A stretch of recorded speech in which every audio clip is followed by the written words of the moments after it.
राजकुमार जी बिलासपुर से। महाराज जी आपके चरणों में कोटि कोटि प्रणाम। महाराज जी जैसे लोग भंडारा कराते हैं, भगवान के नाम का प्रसाद या लंगर लगाते हैं, तो ऐसा बोला जाता है कि प्रसाद बांटने वाले के पाप कट रहे हैं और भोग पाने वाले के हिस्से में आते हैं और उनके पुण्य नष्ट होते हैं। तो महाराज जी हम अपने हिस्से के पाप किसी और को क्यों दें कि हमारे खुद के गलत कर्मों की सजा कोई और क्यों भोगे? और महाराज जी उद्देश्य इसका दूसरा भाव कर लो कि भगवान ने हमको 4 रोटी दी है तो 2 में हम बांट कर खा रहे हैं, पाप पुण्य काहे को लगा? हमको कोई पाप नष्ट करने की बात है, अपने भगवान की आराधना कर रहे हैं। तो दियम वस्तु गोविंदम तुभ्यमेव समर्पये, हे भगवान आपके द्वारा दी ही वस्तु आपकी सेवा में लगा रहे हैं, तो वो पाप वाली बातें हटा दो। ये बात सर्वोत्तम है। तो दियम वस्तु गोविंदम तुभ्यमेव समर्पये, हे गोविंद आपने जो मुझे दिया उसी में से हम कुछ बांट रहे हैं। कोई पुण्य, हाँ कोई पुण्य का कोई पाप का झंझटे मत रखो, तो ये भगवत सेवा बन जाएगी। महाराज जी अगर करने वाले का कोई संकल्प ना हो, वो ये भाव रखे कि मैं अपने आराध्य देव को ही विविध रूपों में पवा रहा हूं, तो ये और सामने वाले के किसी भी उस पे तो आएगा नहीं महाराज जी। हाँ, अब सामने वाले को ये ध्यान रखना है कि यदि आप गृहस्थ हो और तीर्थ या धाम आए हो तो ऐसे मत करो यार, ऐसे मत करो। तुम बाबा जी नहीं हो, तुम गृहस्थ हो। बिहारी जी के मंदिर में मिले, राधा वल्लभ जी के मंदिर में मिले तो ऐसे ले लो किनका, वो भी थोड़ा। ये भर भर के जो बढ़िया खीर और पकौड़ा और समोसा जो खा रहे हो ये ठीक नहीं है। तुम गृहस्थ हो, तुम अपनी कमाई करते हो, तो धाम आओ तीर्थ आओ, 2 को पवा दो, लेकिन पाने की इच्छा मत रखो। तुम गृहस्थ हो, गृहस्थ आदमी को ऐसे नहीं करना चाहिए यार। तुम्हारे पास मेहनत के कमाए हुए रुपए हैं, कुछ ना हो तो एक दिन उपवास कर लो, दूसरे दिन थोड़ा चना चबेना चबा के पार कर लो, धाम आयो 2-3 दिन। अब दूसरे का दिया हुआ हलवा पकौड़ी रबड़ी रसगुल्ला खाओगे तो तुम्हारा ना तो बुद्धि काम करेगी और ना भजन बनेगा, सुकृत और नष्ट हो जाएंगे।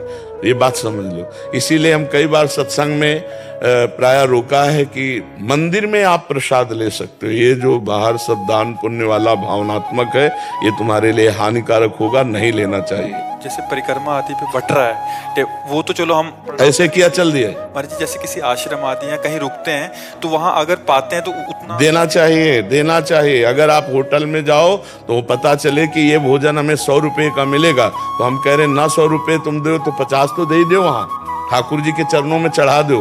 फ्री पाके मत आओ। अगर गृहस्थ हो तो तीर्थ धाम जाओ, कहीं भी फ्री पानी भी मत पियो। अगर पानी भी पिया तो 2 रुपया वहां रख दो।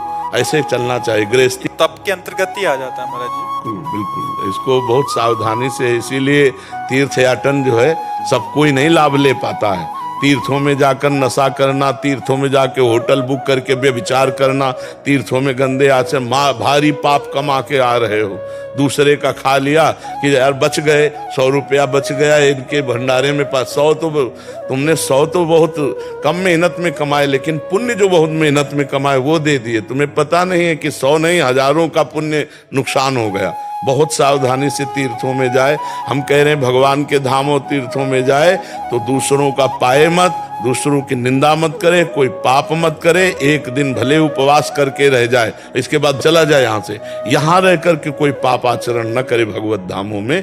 और गृहस्थी में है तो ऐसे करना बनता ही नहीं। ऐसे वो बांट रहा है, अगर ऐसे किया तो 50 रुपए उसकी जेब में डाल दो, हम मान गए तुम्हारी बात। इसमें फिर दूसरा सिद्धांत ये समझ आ रहा है कि जैसे पाप उसके नष्ट हो रहे हैं ये ले रहा है, ये एक सिद्धांत हो गया। इसमें ये समझ आ रहा है कि इसका जो तप है उसका जो पुण्य बना और उसको लाभ जा रहा है, इसके पुण्य नष्ट हो रहे हैं। नहीं, इसमें हम गृहस्थ धर्म की एक मर्यादा भी है। हम और पाप पुण्य दोनों को छोड़ रहे हैं। गृहस्थ धर्म की, आप कमाते हो, आप तीर्थ आए हो, धाम आए हो, आप 2 का पेट भरना सीखो। अपने पेट को भरो मत किसी के दान पुण्य के वस्तु से।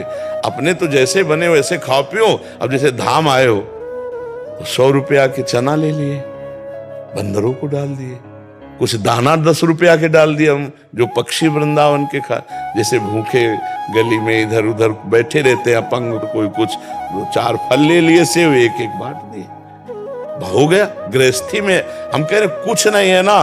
जब भगवान सुदामा जी के तंदुल पा सकते हैं तो तुम्हारी कुछ भी वस्तु, 2 फूल ले लिए बिहारी जी के चरणों में चढ़ा दी, लेकिन हम किसी का खाएंगे नहीं। हम किसी का दान पुण्य लेंगे नहीं। गृहस्थ आदमी ऐसे चलना चाहिए। विरक्त का है कि अब बाबा जी कहीं पेट भरना, जहां भगवान व्यवस्था कर दे पाया और दिन भर भजन किया।